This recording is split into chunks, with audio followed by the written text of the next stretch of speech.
G'day mate, my name's Margie and I'm an Australian currently living in America. Today's video is a breakdown of Bluey Season 3 episode Whale Watching. This was a really hilarious episode with some really cool A-lister, I would say, cameos in it. So I'm really excited to break this video down. If you're new here, I like to do Bluey content with Easter eggs and breakdowns and obviously references because I'm an Australian in America.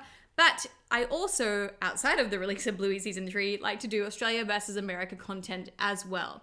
So if either of those things interest you, please hit that subscribe button down below. I super duper appreciate it. And I'm really enjoying getting to know all of you guys in the comments down below because these videos have turned out to be quite successful so far. So I've been having a lot of fun doing it. So thank you for joining me. I hope to keep doing content like this as well, even after Season 3 ends. Also, it's Christmas time. So shout out to my book, My Santa, Your Santa. It's available on Amazon. Links in the description box down below and in the top comment below as well. It's something that my husband and I did. And if you want to find out more information about that or our family in life, we have a second channel, Mixed and Nerdy. So don't forget to go and head over there and have a look at that as well. Okay, let's get started with the synopsis. Whale watching.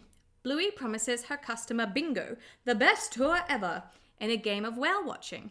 But they need mum and dad to join in and they are too tired to play after a late night. This episode is hilarious because the theme of Season 3 has very much been what happens when the parents don't want to play with the kids or are too tired to play or are maybe too hungover to play with the kids. So I've been really enjoying that so far for this season. Starting off with that first scene, we can see our long dog already. It's right underneath the TV there. We've got both parents just completely out of it. Bandit's on the floor, Chilli's on the couch, and they just don't want to do anything today. It's interesting how they reference that the girls are talking to Muffin on the phone.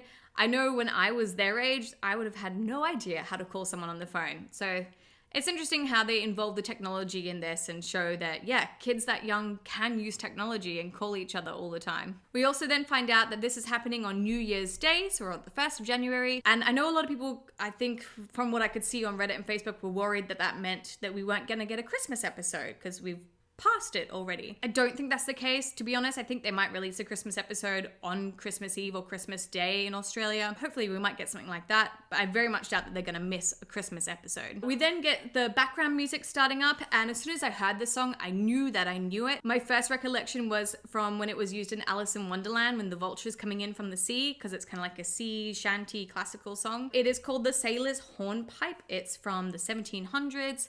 So that's why this show is using it. Bluey uses a lot of classical music because there's no copyright on it, basically. But I think this was really perfect and really sort of put you in the mood that you were actually on the sea. We again get a very hilarious situation where Bandit and Chilli are trying to explain to the kids why they don't want to play with them. Are you sick? No, just, Sleepy. yeah, sleepy. We went to bed a bit late last night. Because you went to the New Year's party at Muffin's. She saw you dancing on her barbecue table. What? Why wasn't she asleep? She woke up when Uncle Stripe yelled, "Cannonball!" and jumped into the pool. Ha! Classic Stripe. It's pretty funny, the fact that, you know, they're hungover, it was from a New Year's party, we find out Chilli was dancing on the tables, and Stripe was jumping in the pool. So, I don't know, I think, again, I love that they show how realistic it is to be a family. They don't shy away from that in any way. It's not a children's show, it's a family show. So even as parents, we can laugh and be like, yeah, that's absolutely how we would have felt too. Now, the game that the girls want to play is whale watching. Whale watching is quite popular in Australia. It is something that you can do. Same in Brisbane. There's an area just sort of up towards Redcliffe where you can go whale watching. So again, just a reference to Australian animals. We then get Bandit basically telling Bluey that she's being too loud. Just a reference again to him being hungover. Again, we get some cool animation of them showing the screen moving left and right or side to side to make you feel like you're on a boat. They've done this a lot this season. I think it really adds to the show. And then we get a little reference maybe to swearing.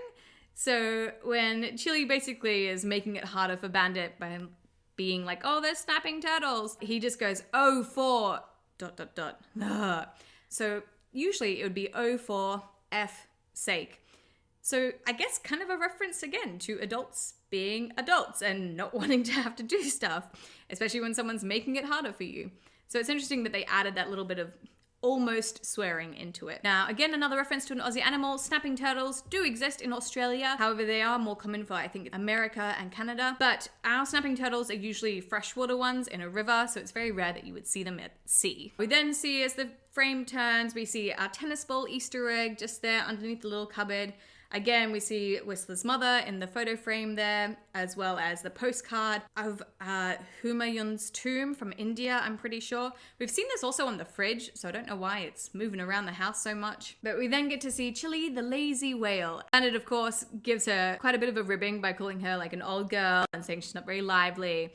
It's quite fun to see like how they banter with each other. I really enjoy it. We then, again, get a reference to Chilli being really hungover and wanting to just eat junk food. Bandit tries to convince the girls to give her something healthy and green, but it doesn't work. Instead, she gets lots of chips and sour cream and soft drink as well, which is basically, I think, what anyone wants when they're hungover. They kind of make a bit of a joke, though, about when you're hungover, how you eat so much. So the girls are like, wow, whales eat a lot. And Bandit kind of laughs about, like, 5 bags a day. Which I know when I've been hungover, I could definitely have smashed 5 bags of chips in a day. Now, I definitely want to point out something that I think we have seen a lot in previous seasons, and that's that Bandit really does commit. Like when the girls really want him to commit, he will commit to it, he will play the game and act it out. Whereas Chilli, not so much. She's a lot more like stand her ground, I guess I would say. And we see this yet again, like Bandit's kind of, he gets a bit frustrated. He's like, I went through everything and you're not even gonna bother to move, basically, for the girls. So I think it's interesting that they sort of show that different dynamic between the dad and the mum and how they play with the girls. We then get a throwback to Bandit's most famous line, gotta be done. And I love that they included that in this season. They've only sort of referenced like for real life once. This is the first time I've had them say, gotta be done. I like that they've included in there, but also in the fact that, as parents, we try to not put the TV on for our kids. We try to limit it as much as we can. But yeah, sometimes it's gotta be done. Sometimes you just need that little break and the TV's there to help. Something really cool on the TV screen as well is if you zoom in on one of the pictures there, you can see it's sort of the logo for ABC Kids on iView, which is where you can watch Bluey in Australia. Now, as soon as the narrator came on for the whales, I instantly knew we had a cameo from someone, and it's super cool. The cameo is from Natalie Portman. So Natalie Portman was actually in Australia filming Thor earlier this year, and she was photographed on a boat with her children reading them a Bluey book. I'm assuming, obviously, Ludo Studios found out about that, contacted her, and then we got this cameo from her as the whale doco commentator. Also, fun thing, doco for us in Australia means documentary. It's just a short word. We just like shortening all of our words because saying anything longer just takes too long for us. During the sort of whale commentary, Bandit continues to kind of guilt trip Chilli about like not playing along, and then even the documentary is kind of guilt tripping her as well. And you see that change in her eyes where she's like, it's gotta be done. I gotta commit to it. And then we get the awesome scene of her being a whale and going over the girls, and you can see the moment when it like cracks Bandit's back, which is hilarious. I love when they do these kind of animations. And then following on from this, the girls are all done basically playing with them. They're happy to leave their parents alone. We move into sort of like the patio area. We see our second tennis ball Easter egg just there underneath the couch. We also see a soccer ball there as well in front of our pineapple pot plant. The pineapple is an Easter egg for Ludo Studios logo. But we also hear the girls talking about how they have to live on a desert island, and she sort of pretends that the soccer ball is a coconut.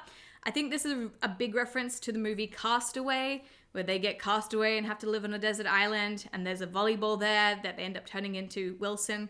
So I think that's a bit of a reference to that movie. Overall, I really enjoyed this episode. I thought it was really funny, yet again, to see sort of the perspective of the parents from real life and what it can be like to try and raise kids when you're also trying to be an adult too. I think this also had a lot of parallels with the episode Mount Mum and Dad, where they came home and they're exhausted and they don't want to do anything, so the girls create a game to go up and down them. The main differences here, though, of course, being they were just exhausted at nighttime, and this is them hungover the next morning. But this definitely has like moved up, I think, to maybe like one of my top 5 episodes for this season. So how about you? Where does this rate for you in our episode so far for season 3? Please let me know in the comments down below, as well as any other Easter eggs that maybe you spotted as well. Don't forget to hit that subscribe button down below as well so you don't miss out on any more content from me, as well as that big thumbs up button down below too. Super duper appreciate it.